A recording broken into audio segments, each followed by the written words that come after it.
What's your view on losing Canada's sovereignty?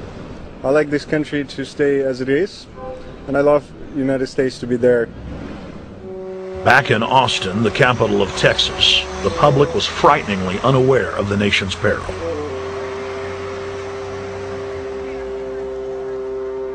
Have you heard about the North American Union? Not really, no. I don't watch TV. No, I haven't.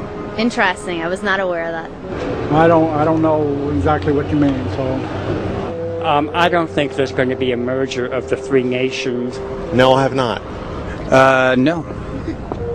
No, I didn't know this was happening, so. No. Yes, I have. I haven't. Oh, you have heard about it? Yes. After that big rally the other day, don't know about it? I don't know about anything. No, I have not. Have you heard of the European Union? I have, yes. Are you aware of the European Union? Oh, yeah, of course. Have you heard about the European Union? Heard about them. Do you know about the European Union? No. Europe, 15-member group expanding? A what? 15 nations of Europe merging in 2000. Whatever. For over 50 years, the Bilderberg Group constructed the European Union by stealth under the guise of trade deals. Now the elite are using the same secretive program to complete the North American Union. But this time, superstate integration is on the extreme fast track. International agreements like NAFTA, GATT, and APEC were just stepping stones in the formation of the NAU. The North American Union was officially born at Baylor University in Waco, Texas, on March 23, 2005. The leaders of the United States, Mexico, and Canada told the press that they were only meeting to discuss trade. It soon leaked that a secret meeting had been held during the Security and Prosperity Trilateral Summit. The three governments had refused to release the secret agreement to the people. In September of 2006, their treasonous operation was blown wide open. From September 12th to September 14th, in Banff, Canada, hundreds of elected and appointed government leaders from Canada, Mexico, and the United States met in secret. On the last day of the conference, someone inside the secret North American Union Forum leaked the agenda. The front pages of newspapers across Canada carried the story. The Judicial Watch Foundation submitted Freedom of Information Act requests to obtain the full agenda and minutes of the secret assembly. Many federal agencies refused, citing national security. The foundation finally succeeded and did receive thousands of pages of documents. The documents marked unclassified are the blueprints of a shadow government ruling by bureaucratic and executive fiat. The pages chronicle an already operating North American Union. Transportation, law enforcement, agriculture, regulation, banking, manufacturing, construction, education, immigration, and even the military are being merged with no input from the people or their elected representatives in Congress and Parliament. One of the first items on their agenda was to stress how important it was that their plan, quote, be carried out by stealth. The controllers also talked about exploiting the public's fears of climate change to push a continent-wide tax to fund the new government. Globalist tool Robert Pastor is incessantly paraded on the world stage as the man behind the North American merger. When he testified before Congress, he pushed the idea of a continental security perimeter that erases national boundaries and merges the security apparatus. The best way to secure the United States today is not at our two borders with Mexico and Canada, but at the borders of North America as a whole. In fact, the North American Command, based in Colorado Springs, Colorado, was clearly running the meeting in Canada. For the past decade, the Pentagon has been training with Mexican and Canadian forces and has openly discussed using them inside the United States for disasters and to quell domestic unrest. There are already over 100,000 non-U.S. citizens serving in the U.S. Armed Forces. The Pentagon is now expanding its recruiting centers in Mexico, the Philippines, and Eastern Europe. Big city police departments nationwide are lobbying to change laws so they can recruit non-citizens to join the police force. What we are witnessing is a Red Dawn scenario in slow motion. Tyrants throughout history have brought in foreigners to oppress their domestic populations.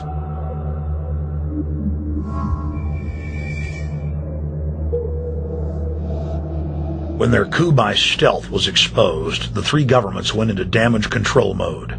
The Security and Prosperity Partnership quickly staged a show summit that was held in Ottawa, Canada in February of 2007. It is the only way that we can achieve security and prosperity for our people is through this cooperation. We actually occupy one physical space, the North America. We've also had a chance as foreign ministers to talk about how we cooperate in the region and indeed in the world.